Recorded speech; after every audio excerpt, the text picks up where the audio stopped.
Welcome to the Unraveling Shaltazar podcast.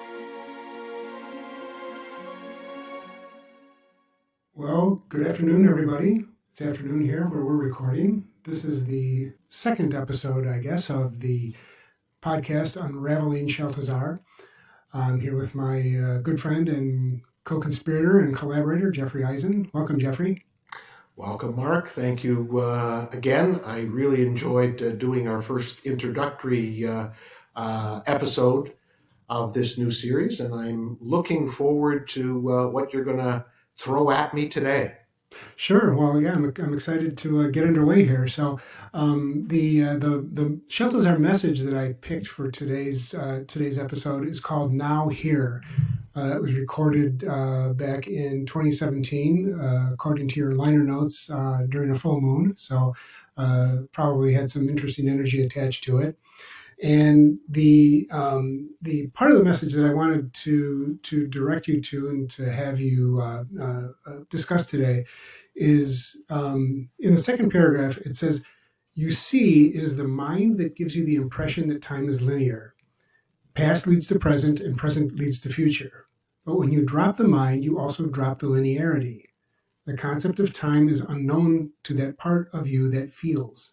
It is the thinking mind that creates the discomfort of agitation, anticipation, expectation, etc. We are not saying that you will not experience these sensations. We are merely saying that the discomfort of them comes from your mind, from your beliefs."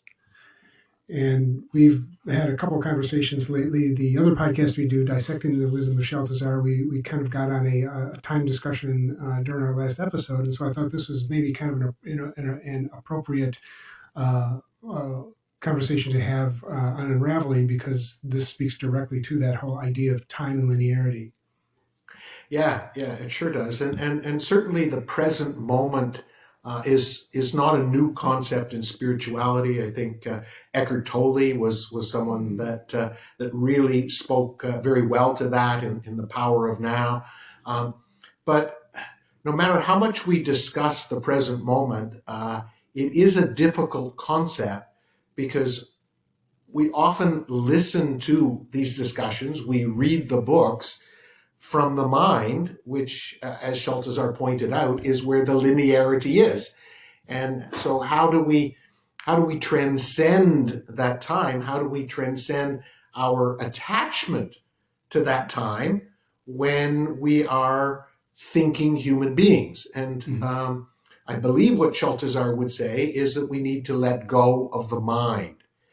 And in our last episode, as you said, we've been talking a lot about time, and I encourage people to listen to the Dissecting the Wisdom of Shaltazar series as well as this one. One thing that came up was sleep time. Sleep time is a really great example of, although we don't realize we're in the present moment. Mm-hmm. And even trying to be in the present moment takes your focus away from the present moment and brings you back to the mind. So there's a lot of paradoxes in this situation of time. You pretty well have to let go of the mind. You have to let go of the linearity, and you have to just be here now. And I believe that's the message. It's here now, or now here. I think it's really important for us not to think about it, but to just release it. It's sort of similar to when people ask me, how do I feel more? And I say, well, you don't really have to focus on feeling more. You just have to stop thinking and connect to the feeling, because the feeling's always there. So the present moment is always there. It's just the mind that takes us away from the present moment. Right. And is that, I mean, in your opinion, is that why meditation is so breath focused? Is because breath is concentrating on the breath is a way of detaching from the thinking part, and just it's purely bodily, right? It brings you back to the moment within your body, I guess. Right. It's I think the Buddhists would call it the anchor. You have to kind of have that anchor to get out of the mind. I remember, when I began my journey, I went to a meditation teacher, and one of the hints that she taught me was to begin to count and just breathe and count. And it didn't matter what number you got to when you realized that the mind was coming in with a thought. You just let go of the thought and started counting again. Mm-hmm. And so it's the same concept as the breath. These are all techniques to get us out of the mind. And you raise a really interesting point. If we jump right to the insight that Shaltazar is talking about, which is focusing on the now here, we won't be able to do it very effectively from our mind. So like there's a step one to the present moment, and that is releasing the mind, just letting go of everything. And so if we right here now closed our eyes and took a deep breath, we would stop thinking about what we're talking about, what we're presenting, and let's do it just to sort of see what it feels like for us, so we Sure. can maybe explain that. So let's just close our eyes and take a Okay. deep breath.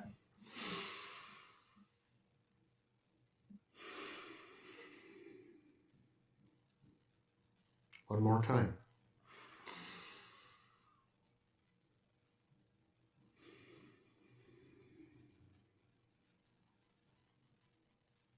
Okay. Now, what did you experience in that? A feeling of settling. I, I know that when we have these conversations, I get excited and I get kind of amped up, and that little exercise diffused that energy and kind of brought me back to a place of center. Yeah. Mm-hmm. Yeah, interesting. What I experienced is I put my hands up on the top of my desk, and as I took a deep breath, I felt my hand touching the desk, and I felt my feet touching the floor because I'm not wearing any shoes. I'm just in my stocking feet, and so it was really interesting. The first breath was simply those extremities, the hand, because the only, other than my seat sitting on the chair, the things that are touching the earth, the ground, are my feet and my hands. And so the first time, there was a total focusing or awareness of the hands and the feet. And the second time I took a deep breath, I was focusing more on my lungs and my stomach area, feeling the breath come in and out. Okay, so what have we hopefully explained that what Shaltazar is trying to tell us is by allowing yourself to come to the here now, there are things that you would notice, things that you would be aware of that you wouldn't normally be if you're in that thinking mind. So I believe that Shaltazar is not telling us to focus on the here now or the present moment just for the sake of doing it, but so that we will see things, feel things, hear things, sense things in a much more profound way than we could if we're in our mind off into the past or the future. And you have to understand, even though we're having a reasonably mindful conversation, as I'm talking, you're probably moving ahead thinking about, okay, what's the next question I might ask? And I'm certainly saying, okay, what's next going to come out of my mouth to try and explain this insight?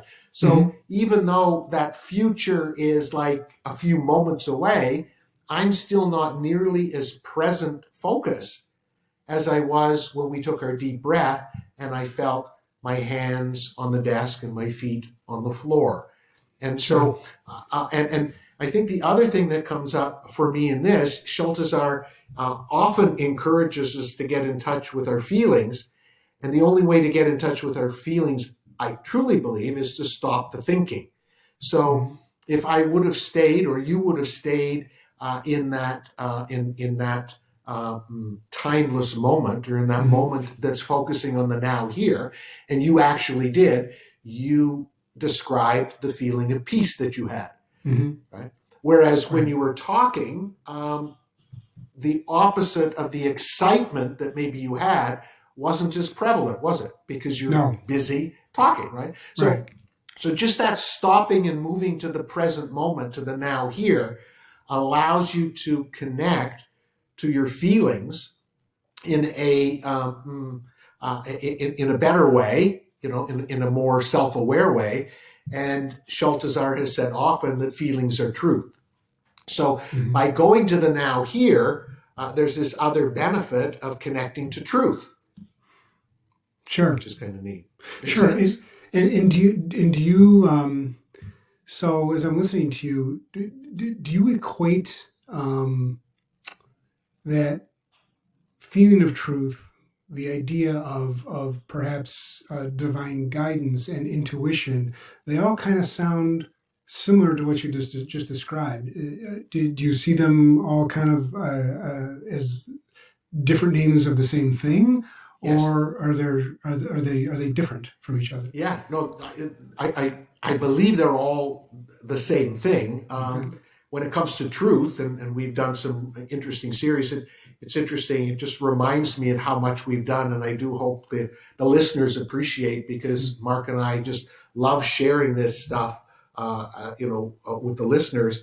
But the Mhm. truth that I'm talking about, that present moment, is really a connection to beyond the human realm, beyond the Mhm. four dimensions, beyond your physicality. And that's where I believe, certainly in these very difficult, challenging, troubling times, we can get through it. We can get through it by not, by transcending Mhm. and moving to a higher wisdom. Again, when it comes to truth, Shaltazar says that all truth on planet Earth is relative. So if you want a higher truth, if you want more of an absolute truth, if you want a divine truth, you kind of have to get it in that now here moment. You won't Mhm. get it other than that. And I think there's an ulterior motive. Although they're trying to get us to focus on the now here, it is because they know that that's where life will be easier for us. In those Mhm. now here mindful moments, the answers come to us in a different way. It reminds me Mhm. of the message Seeking Answers in a Different Way, where they're saying you don't have to be responsible for both asking the questions and coming up with the answers. There is a universal mind field out there that is very willing to hand you the answers. But again, you can only get them in the now here moment. So Mhm. I think this message is talking about spending more time in the present moment, not just for the sake of it, but for the results, the better life that you can live, right? Mhm. That peace of mind came to you in just a moment. I mean, what we Mhm. did was, I don't know, I didn't measure it, but it was probably less than a minute. Mhm. I would think, yeah, maybe 30 seconds at most. Yeah. Right. And so in that 30 seconds, we noticed a shift. So can you imagine if you set your timer on your smartphone for every hour for 1 to 2 minutes, just to come back to that now here moment, how you would be able to regulate your energy vibration, that you would be Mhm. able to regulate your body's homeostasis.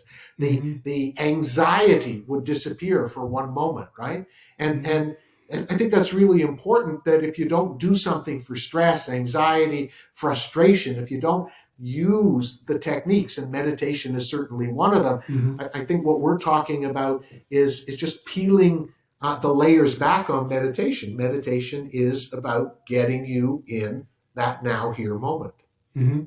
Kind of like hitting the proverbial pause button just for a minute and stopping all the outside interference and just coming back, to within for a little while. Yeah, Mm-hmm. yeah. Mm-hmm. Kind of like that idea of setting a timer. I may actually try that and see what that's like, because Mm-hmm. uh, especially during the day with everything going on, I agree. It's everything is everything in our environment is pulling us out of that present moment. And um, like you said, it sounds like you're saying that we can't really necessarily force ourselves back into it. We have to surrender to it. Is that Right, An accurate right. statement. Yes, absolutely. And your comments raise an interesting point, and that is the dilemma that a lot of people face, even when it comes to meditation. It's fine when the timer is set for that now here moment, Mm-hmm. but unless you let go of the control the mind has over you, the mind's going to talk you out of not doing it. I was talking to someone about a meditation app there. It's another meditation app. I think there's lots of them, and I think it's amazing. I think Insight Timer is one of the best, and you and I would agree Mm-hmm. on that. But what they were saying is that people tend to get into the meditation practice when they have a crisis in their life. Mm-hmm. And then when the meditation helps the crisis and the crisis dissipates, they stop the practice Right. until the next crisis. And so I think the idea of setting the timer for a now here pause or a now here moment once an hour is great until you're Mm-hmm. having a really good day. And then you say, well, I don't need it. Mm-hmm. Mm-hmm. Okay. Mm-hmm. And then the next day is not so great, but your mind has already talked you out of it. So, Sure. and Shaltazar uses the term transcending the mind, which is, I think, a softer way. You're not going to beat your mind into submission. Mm-hmm.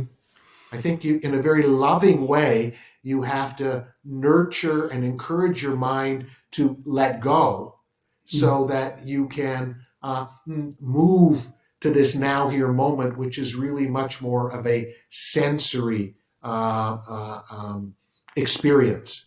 Mm-hmm. Mm-hmm. I think that's really really important. You can't fight your mind into submission, and this is really all about. And Sheltazar talks about it. It's really creating a new power sharing agreement Hmm. between the head and the heart. Okay. Yeah.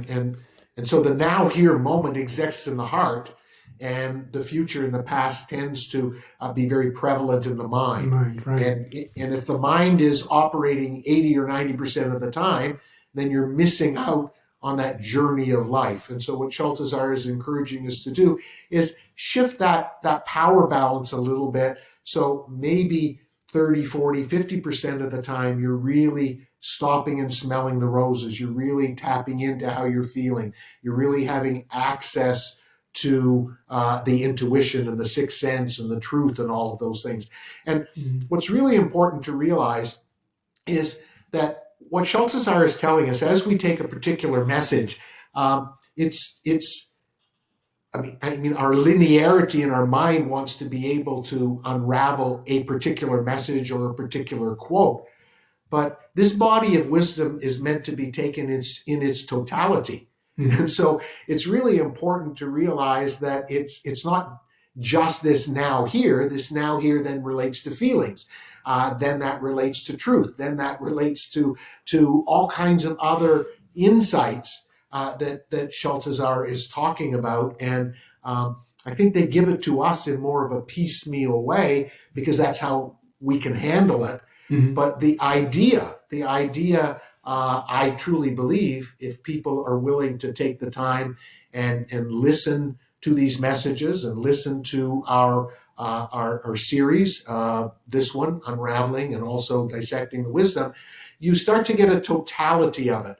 And Mm-hmm. it's really kind of neat because last week, just before the full moon, and as the full moon came upon us, I was getting this sense of a totality of my shift of consciousness more than I ever did before. It was like all of the lessons of surrender and Mm-hmm. self-love and self-worth and impatience, and all of those lessons were starting to come at me all at once. And it felt amazing. Mm-hmm. It didn't feel frightening. It felt like I was taking all of everything that I've learned, and I was starting to integrate it in a very orderly fashion within my consciousness. And Mm-hmm. so that's what this is all about. And so it's important to realize that now here in the concept of present moment is just one of the steps to a more enlightened, ascended life while here in human form. Perfect. Well said. Wow. I As you were saying that, I envisioned the wisdom as a blanket, Mm. and each message as a thread in Wow. that blanket, and so Yeah. you can pull them out, and you can look at them individually, Yeah. but Yeah. when they're incorporated in the blanket, it's one cohesive thing that Yeah. we're working hard to understand ourselves and to help other people understand. So I Right. thank you for that explanation. That helped me Yeah. Yeah. understand too. Yeah. And as you were thinking, I was also going one step further, and those people that would do like a tapestry with little squares. I forget what it's called. A Those quilt. people that.